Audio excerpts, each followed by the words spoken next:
মোহাম্মদ জহুর হক, প্রবাসী কল্যাণ ও বৈদেশিক কর্মসংস্থান মন্ত্রণালয়ের প্রতিমন্ত্রী। আবার বলুন, অবিলম্বে বিবেচনার জন্য আবার উত্থাপন করুন।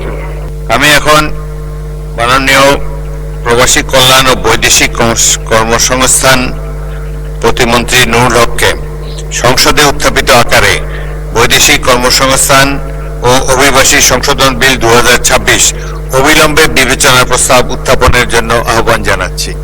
আমি মোহাম্মদ জহুর হক, প্রবাসী কল্যাণ ও বৈদেশিক কর্মসংস্থান মন্ত্রণালয়ের প্রতিমন্ত্রী, বৈদেশিক কর্মসংস্থান ও অভিবাসী আইন 2013 অধিকতর সংশোধন কল্পে আনিত বিলটি মহান জাতীয় বৈদেশিক কর্মসংস্থান ও অভিবাসী সংশোধন বিল 2026 অবিলম্বে উত্থাপিত আকারে অবিলম্বে বিবেচনা করা হোক।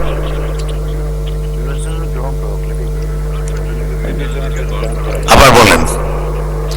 আমি মোহাম্মদ জহুর হক, প্রবাসী কল্যাণ ও বৈদেশিক কর্মসংস্থান মন্ত্রণালয়ের প্রতিমন্ত্রী, বৈদেশিক কর্মসংস্থান ও অভিবাসী আইন 2013 অধিকতর সংশোধন কল্পে আনিত বিলটি বৈদেশিক কর্মসংস্থান ও অভিবাসী আইন সংশোধন বিল 2026 উত্থাপিত আকারে বিবেচনা করা হোক।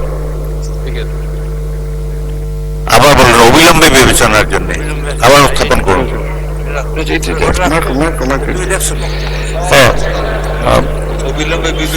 আমি মোহাম্মদ জহুর হক, প্রবাসী কল্যাণ ও বৈদেশিক কর্মসংস্থান মন্ত্রণালয়ের প্রতিমন্ত্রী, বৈদেশিক কর্মসংস্থান ও অভিবাসী আইন 2013 অধিকতর সংশোধন কল্পে আনিত বিলটি বৈদেশিক কর্মসংস্থান অভিবাসী সংশোধন বিল 2026 অবিলম্বে উত্থাপিত আকারে বিবেচনা করা হোক।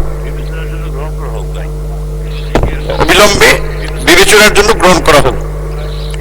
ধন্যবাদ মাননীয় প্রতিমন্ত্রী। সংসদের সামনে প্রশ্ন হচ্ছে, সংসদে উত্থাপিত আকারে বৈদেশিক কর্মসংস্থান ও অভিবাসী সংশোধন বিল 2026 অবিলম্বে বিবেচনার জন্য গ্রহণ করা হোক। যারা এই প্রস্তাবের পক্ষে আছেন তারা হ্যাঁ বলুন, যারা এই প্রস্তাবের বিপক্ষে আছেন তারা না বলুন। আমার মনে হয় হ্যাঁ জয়যুক্ত হয়েছে, হ্যাঁ জয়যুক্ত হয়েছে, হ্যাঁ জয়যুক্ত হয়েছে।